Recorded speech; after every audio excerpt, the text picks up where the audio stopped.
Captain, you're down 2-0. Tough weekend. You're in the locker room. You got to speak to the boys. What are you going to say to them? Well, it's a, you know, I remember losing the first 2 games at home against Quebec in 1995. And I made a statement after that, is that instead of being the hunted, now we became the hunters.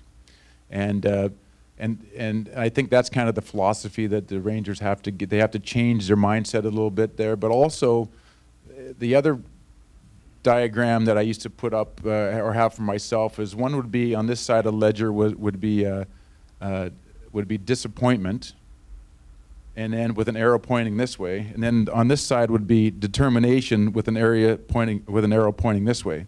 So it's disappointment, determination with arrows like that. And as you go through a playoff series, you're going to feel a lot of disappointment, and you can either decide to hang your head or sulk, or you can get very determined. And so that cycle through 2 months of playoffs is just like this. It just goes back and forth, back and forth. And it's how you handle now at being down 2-0. Instead of being disappointed, okay, now we got to get more determined. You know, I think the Rangers feel that they're a better team. I think they feel they should beat Ottawa.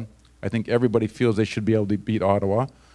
But they got to get more determined now, more determined than ever, much like they did, and get more resolved, just like they did against Montreal. When the chips got down, then you saw the Rangers really battle back and play a hard, stiff game against Montreal and ended up taking the series over. That's what they got to do again. And so the 2 arrows, disappointment, that's 2 months of hockey.